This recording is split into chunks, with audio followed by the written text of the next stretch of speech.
Fuji কাসাঙে পাহাড়, যেখানে সারা বছর এই বিশেষ ফুল ফুটে, আর গ্যামং এখান থেকে বেরোতে পারে না। এখান থেকেই শুরু হয় ফাইনাল সিলেকশন। নিয়ম খুব সহজ, এই গ্যামংয়ে ভরা জঙ্গলে 7 দিন বেঁচে থাকতে হবে।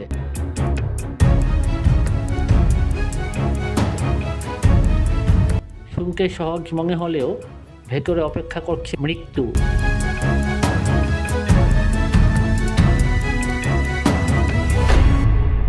হঠাৎ তানজিরোর সামনে এলো এক বিশাল দানব। এই সেই গ্যামং যে 47 বছর ধরে পুরো গাকিসার ছাত্রকে খেয়ে ফেলেছে। সাবিকো আর মাকোমোকেও এই দানবী শেষ, আজ তাকে প্রতিশোধ নিতেই হবে। শুরু হলো জল আর দানবীয় শক্তির চূড়ান্ত লড়াই। Water breathing first form. Tanjiro কি পারবে সাবিকোর মৃত্যুর বদলা নিতে? এবং স্লেয়ার মানে এক একটা secret mission. Like, follow, share, comment করে এই মিশনের সাথেই থাকুন। ধন্যবাদ।